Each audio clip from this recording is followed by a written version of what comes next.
Saks Off Fifth, up to 70% off every day. Spring is in full swing here at Saks Off Fifth, with so many exciting trends to try. From matching sets and floral dresses to wide-leg jeans and chic accessories, find all of the season's must-have styles. Plus, shop new designer arrivals weekly. Find Gucci, Valentino Garavani, Versace, Stuart Weitzman, and more. Head to SaksOffFifth.com or a Saks Off Fifth store near you for up to 70% off every day. This podcast is for informational purposes only and should not be considered legal, medical, or mental health advice. The views and opinions expressed do not necessarily reflect the official policy or position of the podcast and are not intended to malign any religion, group, club, organization, business, individual, anyone, or anything.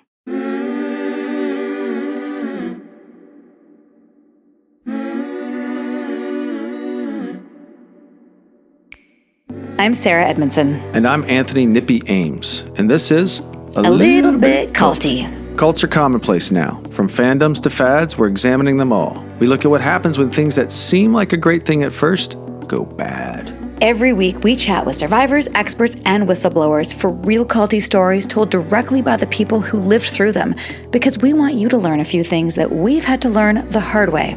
For example, if you think you're too smart to get sucked into something culty, you might be prime recruitment material, and who knows, you could already be in a cult. If you're not aware of your programming, you're probably being programmed, so keep listening to find out. We'll talk about all sorts of topics on the show, but be aware, this podcast might contain stories that could be alarming to some of our listeners, so please check our show notes for more detailed descriptions and take care of yourself. Subscribe to our Patreon for Thursday bonus episodes, Q&A, and all sorts of exclusive content. That's patreon.com/a-little. Welcome to Season 7 of A Little Bit Culty. Sinking down to the depths of the ocean, hanging on to it in my love. Felt like going all I could leave. Welcome back to part 2, everybody. If you didn't listen to the first one, you know the drill.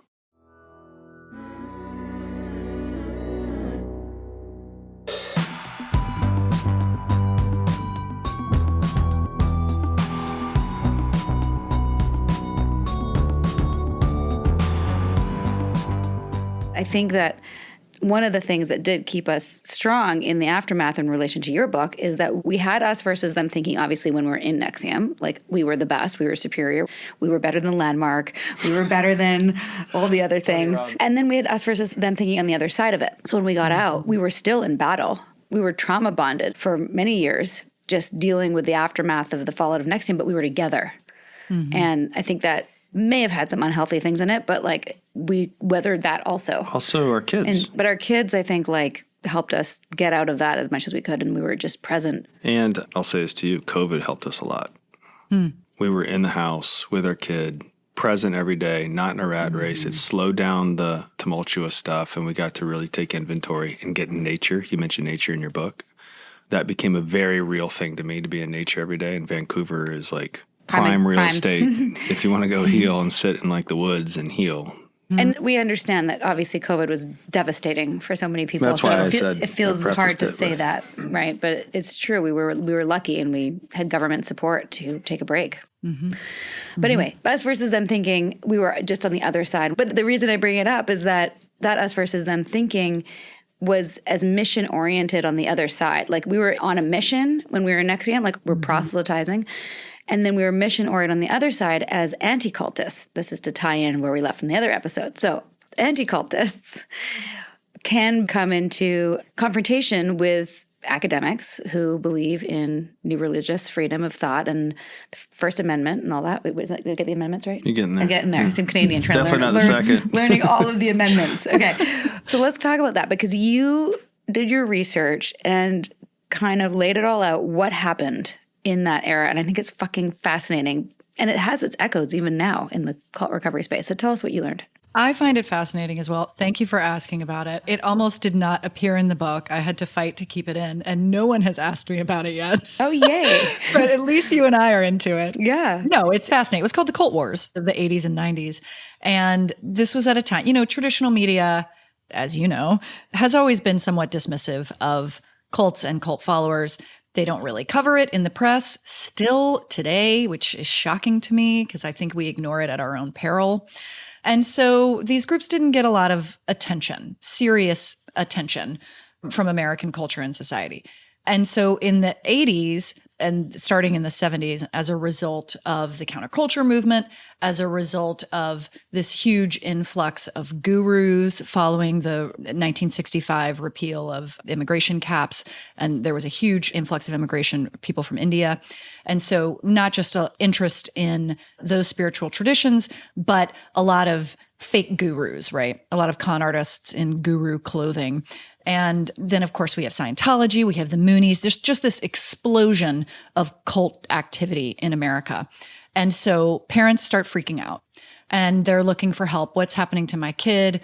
What do I do? So the anti-cult movement developed in this time period. And so guys like Rick Alan Ross were very active at the time. He was a deprogrammer. He calls himself now, as you know, an exit counselor. But at the time, deprogramming was all the rage. And so this organization developed called the Cult Awareness Network, and parents could call them. It was like a hotline, and they could get information about certain groups and what they could do about it. They could also call a deprogrammer to come and kidnap their kid. And so in response to all of this, developed what's become known as cult apologists. And so on the one hand, there were a bunch of academics who firmly believed that the anti-cult movement had gone too far, that a lot of these groups weren't destructive, that the people participating in these groups were having their First Amendment rights stepped on, and they came to the defense of some of these groups. And a little bit of this, I think, is just the academic nature to be like, well, actually, just to stand up and argue with whatever you're saying. Which is necessary, though. Sure. Yeah. But then the other force behind the cult apologists is that organizations such as the Moonies and Scientology were actively looking for academics to toe the party line, to say Scientology isn't problematic and here's why, and I'm this accredited professor and I say it's not a problem, so it's not a problem. And there were a lot of so-called apologists on the payroll for Scientology, for the Moonies, et cetera. Not all who've been called cult apologists were getting money, and not all who were called cult apologists ended up supporting groups that turned out to be destructive cults. But some of them ended up on the wrong side of history for sure. And so what most interests me about this time period is that we then have this us versus them thinking developing between the anti-cult movement, the deprogrammers, and the cult apologists. And they start fighting each other. And of course, who does that ultimately benefit? The Church of Scientology and the Moonies, right? Mm-hmm. And so this really came to a head because there were all these major court battles. And in order for a person to prove, often the suits were brought by people who'd been successfully deprogrammed and then came back to sue the organization in which they'd been involved. And in order to prove that they were exploited and taken advantage of, they had to prove mind control, undue influence, coercive control, whatever you want to call it. At the time, they called it brainwashing. And so to prove that, they had to pull in all these experts. And so then suddenly you have experts from the anti-cult movement coming in, like Margaret Thaler Singer, or like some of these deprogrammers, to give testimony. And on the other side, you have these professors coming in to give testimony. And there were $50, $60 million settlements at stake. And so that really increased the tension at the time. And it was in this firestorm that brainwashing came to be determined as non-existent, as something that doesn't exist. And of course, looking back now, we understand that that's not true. Maybe we don't call it brainwashing anymore, but undue influence and coercive control absolutely exist. And will we ever know what happened, why the APA determined brainwashing didn't exist? I don't know that we will. I don't think we'll ever know. Some people claim that it's because it doesn't. And some people claim that there was funny business going on, that the APA was compromised in some way, was compromised or had been influenced in some way. Yeah. Yeah. Some deep pockets, perhaps. Mm-hmm. Oh, it's so fascinating. We've heard this before. Yeah. And okay, where do we go next? Oh, I'm interested in the arguments against brainwashing. We don't have to keep using that phrase, but against undue influence.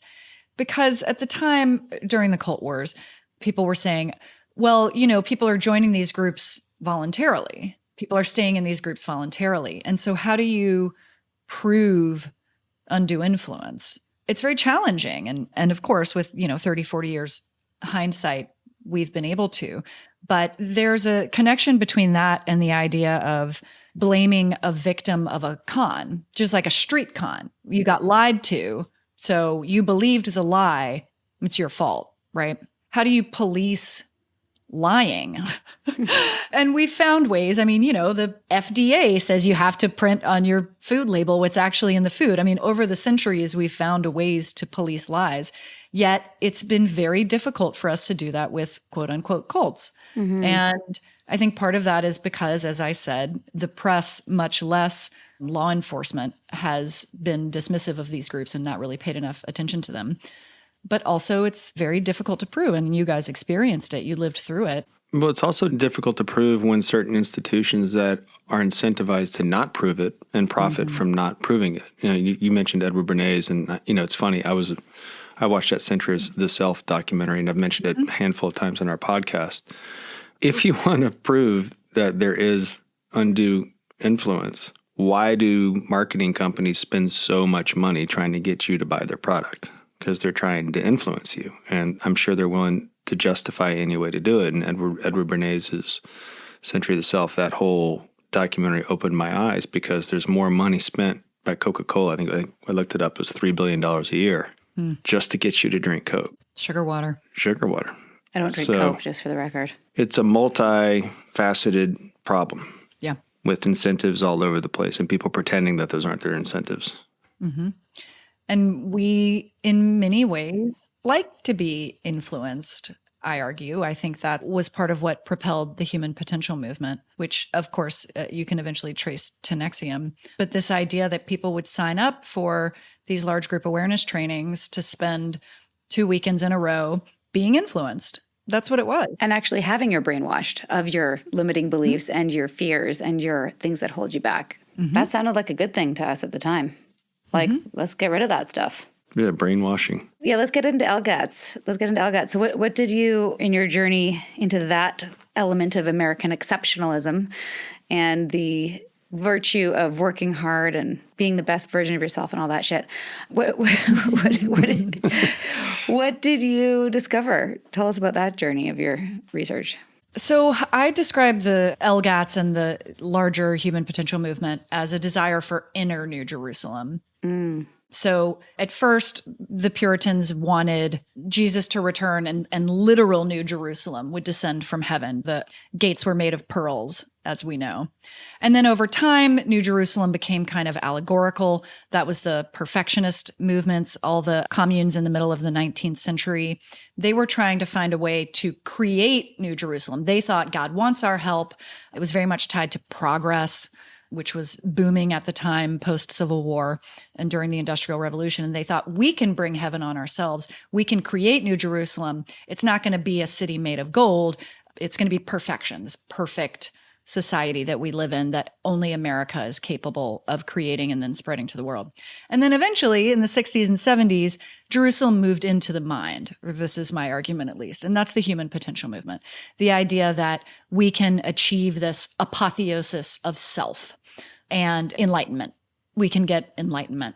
And so organizations like Mind Dynamics, and then later EST, and then later Insight, and eventually Landmark, and on and on and on. I mean, there have been dozens of these LGATs said, come to us, pay us a bunch of money, and we're going to spend 4 days breaking you down and rebuilding you back up. And through that process, you'll achieve some sort of enlightenment-like understanding of the self. You'll have breakthroughs. You'll be better capable to do whatever the things in life are that you want to do.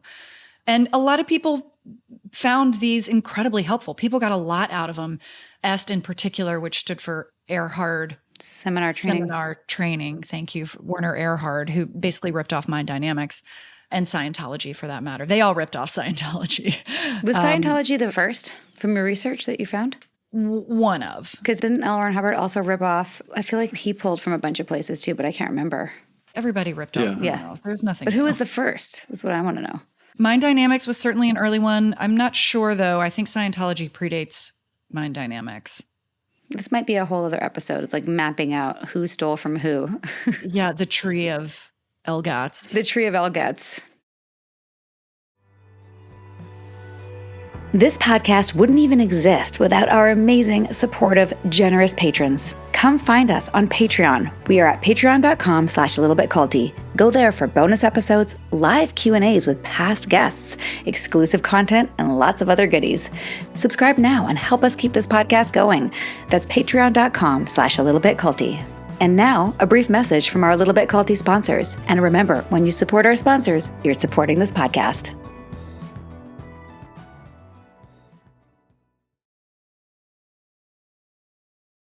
You've heard from our sponsors. Now let's get back to a Little Bit Culty, shall we? One of the guys I interviewed, David Lane, who's a professor who's written a lot about this, says it's always 2 degrees to Scientology. Yes. Yeah. So EST had a lot of celebrity devotees.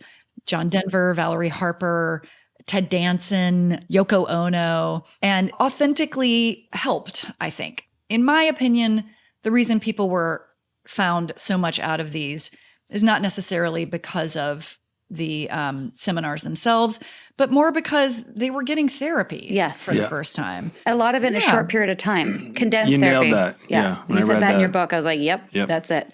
In fact, I think Landmark, which came from EST, as you know, really did that. Like mass therapy, quick, condensed mass therapy. If you've never done it before, can be mind-blowing for someone. Mm-hmm.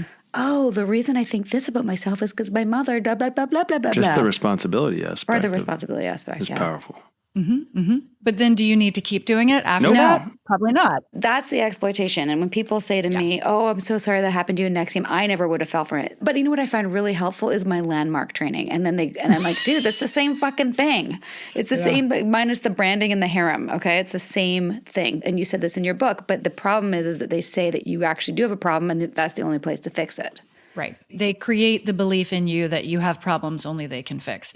And this is the same thing we see, to your point, Nippy, in advertising. Mm-hmm. It's the same damn thing. We create in you the idea that you have a problem. And then, oh, guess what? We're actually selling the solution. How lucky for you. And we're the only people selling it. So you have to come see us. And, oh, we're at the end of our session, or you're at the end of your bottle of face cream. Your problem still isn't fixed. You probably need more. Come on back next time. Give us another 10 grand. Go recruit all your friends and family. And then you're hooked. Because if they actually solve the problem, then they wouldn't have a customer in you anymore. Did you read Hoodwinked by Mara Epstein?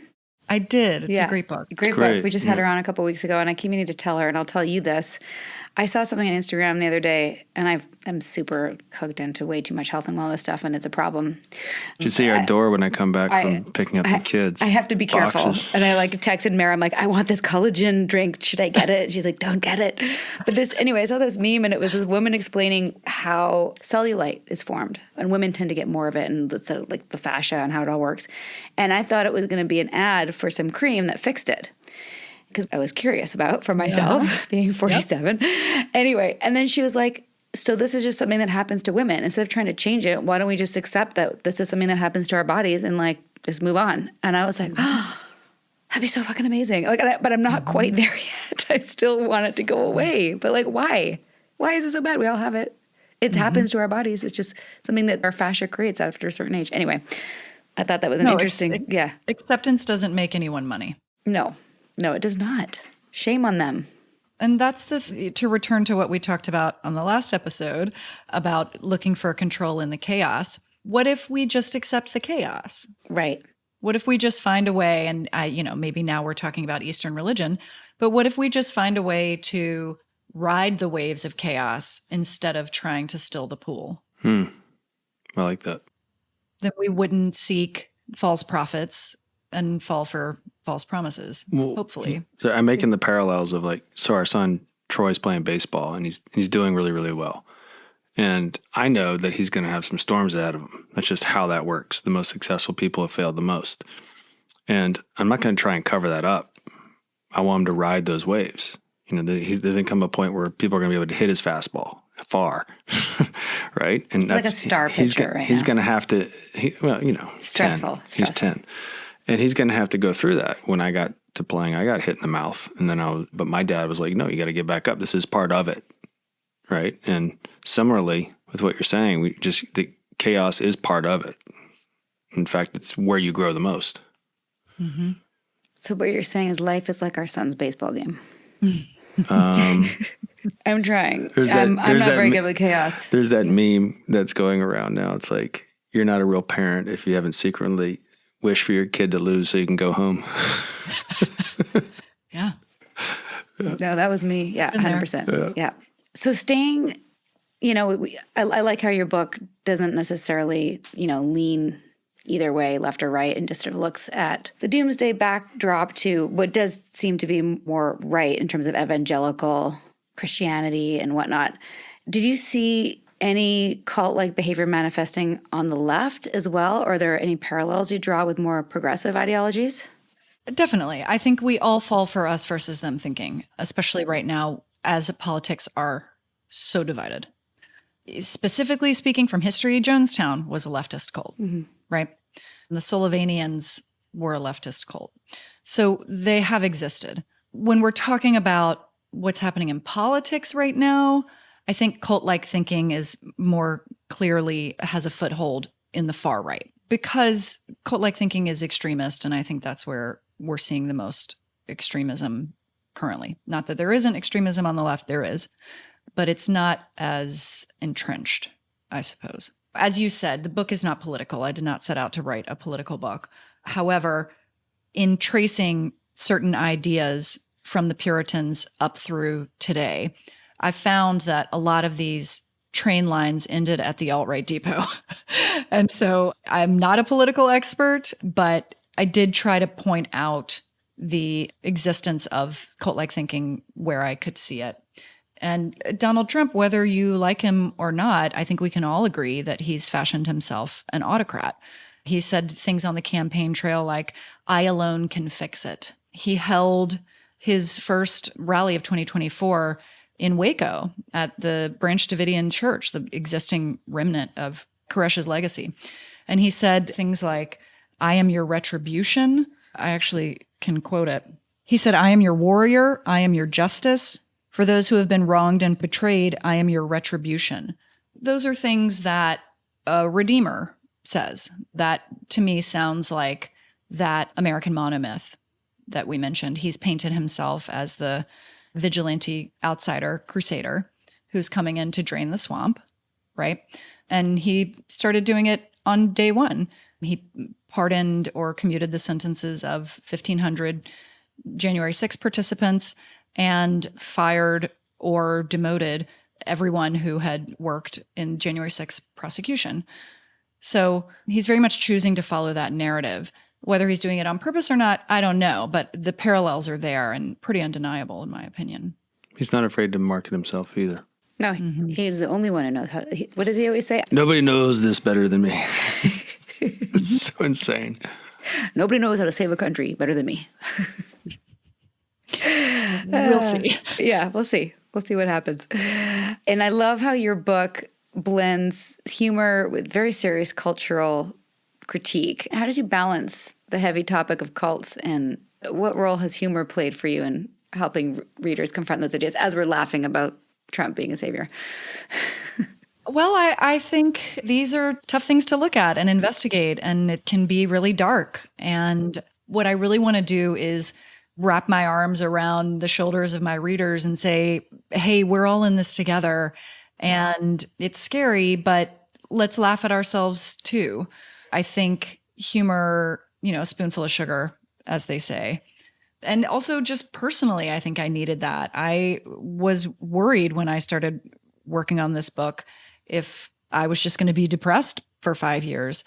And so the humor, I think, was also a little bit of a compulsion on my end to remind myself that we can also be lighthearted when we approach these topics. Mm-hmm. I will say that the humor wasn't the only thing that got me through. I actually found researching this, it made me feel a lot better. It was very comforting in some ways because, again, as we said on the last episode, once you see the magic trick, you're not going to fall for it again.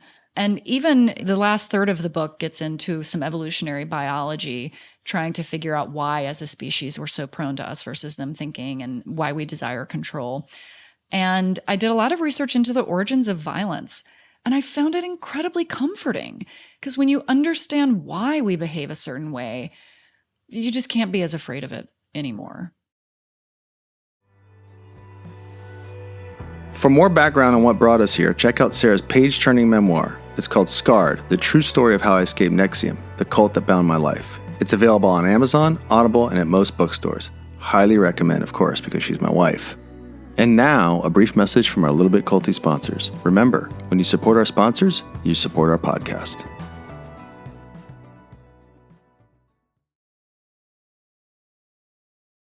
Break time's over, people. Let's get back to this episode of A Little Bit Culty. It's a good one. Was it reassuring to see that we've been here before and gotten through it? Yeah, that's kind of where I am right now. Like, don't take the bait. Don't get extreme or don't get upset. Don't let it upset you. And then I read that part about, was it the protein, glycine 3? What was it called? The protein, galectin 3. Galectin 3. And I was like, oh my God, that's another reason. If you can explain to our audience what that is, another reason just to chill. Yeah. Tell us about the protein. Very, very informative. So I did some research into the work of a doctor of integrative medicine in California named Isaac Elias. And he studies a protein in the body called galectin 3. And the purpose of galectin 3 is to help the body in response to stress. So when you have a fight or flight stress response, your body is flooded with galectin 3. It produces this protein. And as you exit the stress response, your body flushes the galectin 3 out of its system. So it's a helpful protein and we need it. The problem is that in modern life, we less commonly exit a stress cycle because there are so many stressors constantly facing us. We're almost at high alert. We're always somewhere in the middle of a stress response. So as a result, galectin 3 is building up in the body instead of flushing out. And as it does, it tends to bind together with one another. The shape of these proteins is like a lattice network, as he describes it. And so a bunch of these little proteins hook up and they can create pockets within the body that are isolated from the rest of the body, and disease can develop there. More troubling, disease-causing agents, such as cancer cells, can hijack galectin 3, get it to kind of bind around it in order to hide from the body's immune system. And the reason I explore this in the book, well, there's a few reasons, but one is because that sounds a lot like the way cults isolate people. And the larger communities or civilizations don't know what's happening within this isolated group until it explodes into violence. And isolation is not just like a side effect of cults as they grow. It's the driving force that leads to violence. When groups become isolated, the leaders become more paranoid. They enter an amplification loop with outside governing forces. They hold on more to power. Isolation also causes people to lose their filters because when you're engaging with different people, your body is constantly thinking, how would these other people think about what I'm going to say? And so you kind of lose that filter when you don't have any more access to people of differing views. There's a folia group or shared psychosis spreads in isolated groups. Delusion is literally contagious, like a communicable disease. We see that happens in isolated groups. All of this leads to violence. So isolation is a real problem. And Dr. Elias studies how isolation happens within the body and affects the body. And ultimately, it leads to disease. And so his work as a healer is often to help people exit the stress response so their body can flush galectin 3. And he's not only a doctor, he's also a Buddhist and has trained with Tibetan monks. He's one of those people who's like meditated for days in a row. And he works with a lot of his patients on meditation and sees incredible results. People extend their life expectancies by years, often after working with him. Wow. Most people come to him after they're already incredibly sick. So most often his patients do eventually die.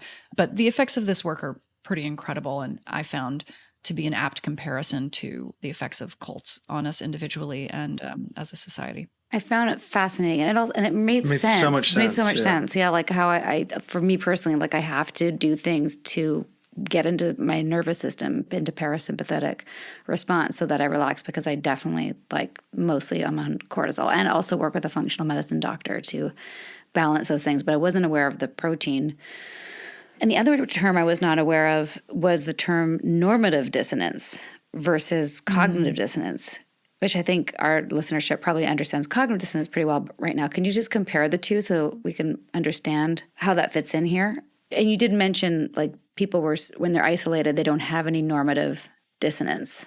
Yes.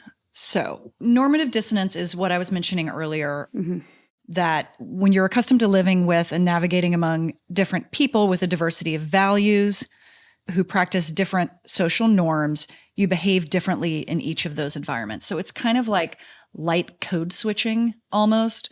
But when you're no longer doing that, you lose the moderating effect that has. You're no longer negotiating among differences. And so it's almost like those differences create filters for you on what's acceptable behavior. And when you're no longer navigating among differences, you lose that filter completely. It's The filter of tact.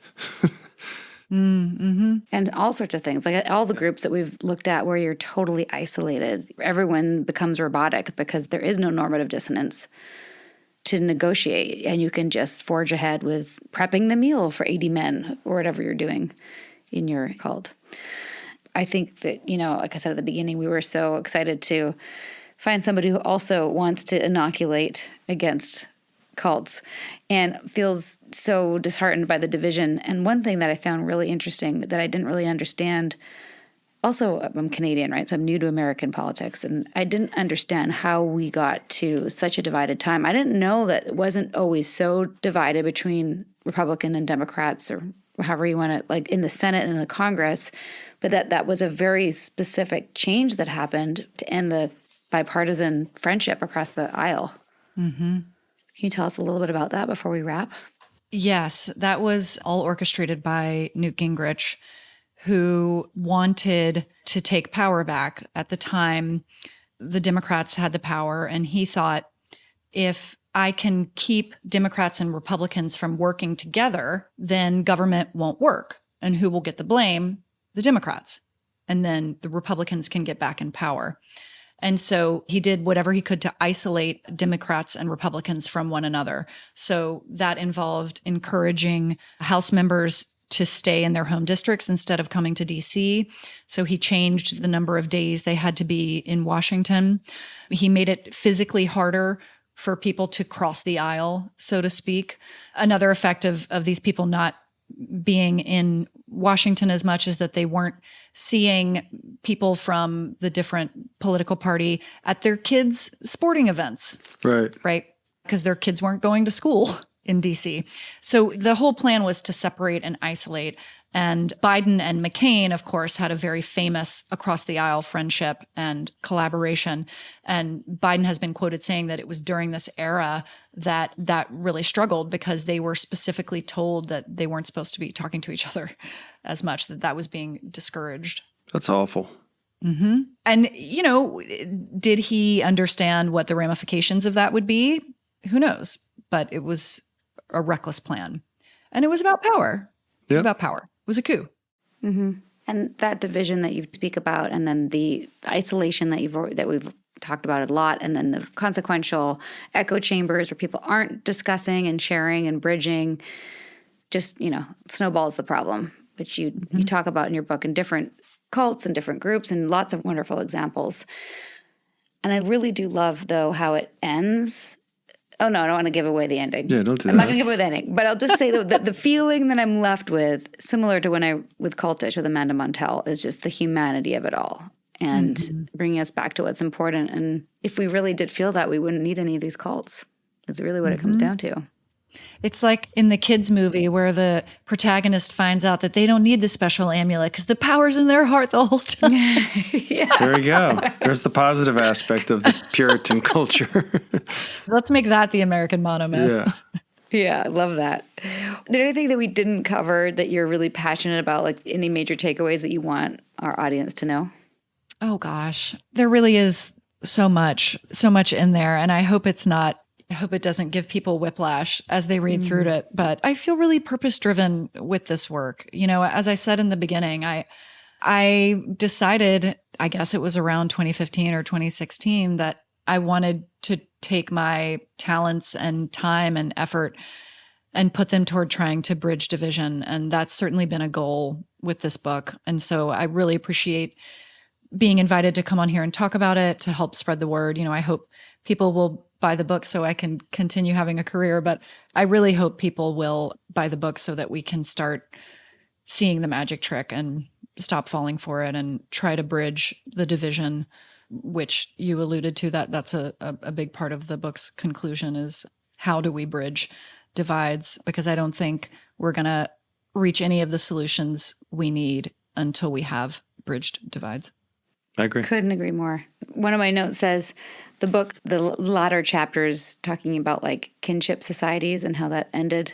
Am I saying that right? Mm-hmm. You could have called it like the return to kinship, you know, is the answer to it all. Or kinship. It's not a good title, but it's just like that's what I'm feeling after reading it. And I know our audience is going to love this. And I think so many of the cult survivors just want to educate ourselves so we don't do it again. And I'd like to think that we wouldn't and we'd see it coming, but we've danced. This is great because it's forensics based as opposed to ideologically based, right? So I really appreciate like putting intel into these things so people can kind of have a foundation of how to think about it. Thanks, guys. Thank you. Do you like what you hear on A Little Bit Culty? Then please do give us a rating, a review, and subscribe on iTunes, Spotify, or wherever you listen. Or even better, share this episode with someone who you think needs to hear it. Maybe they're in a cult. Maybe they're a little bit susceptible. Just share the love. Thanks.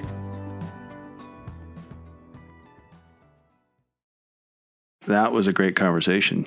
Jane, thank you so much for your time. It's easy to think of the Puritans as sort of ancient history, but they clearly left an impact. Yes, it's crazy how much we're still influenced by a doomsday cult from 400 years ago. It's kind of depressing, actually. Yeah, I don't feel depressed. How do you feel? Not elated, but not depressed. If any of you want to learn more, pick up a copy of Jane's book, Cults Like Us, Why Doomsday Thinking Drives America. We'll drop a link in the show notes. Thanks for listening, everyone, and until next time, don't join a cult. No. And check out the myths in all the movies that you watch and see if you can make parallels. Do you think we should start a book club and analyze these books and give people homework? If we had time, yeah, I would do that. Between baseball And reading other books while we're at baseball. Bye, everyone. Bye. Baseball season. Enjoy. Bye. Sinking down to the depths of the ocean, I'm hanging on to the weight of my love. If I let go of it all, I could leave, but I know I won't. A Little Bit Culty is a Trace 120 production, executive produced by Sarah Edmondson and Anthony Nippy Ames, in collaboration with Amphibian Media. Our co-creator is Jess Temple Tardy, audio engineering by Red Cayman Studios, and our writing and research is done by Emma Deal and Kristen Reeder. Our theme song, Cultivated, is by the artists John Bryant and Nigel Aslin.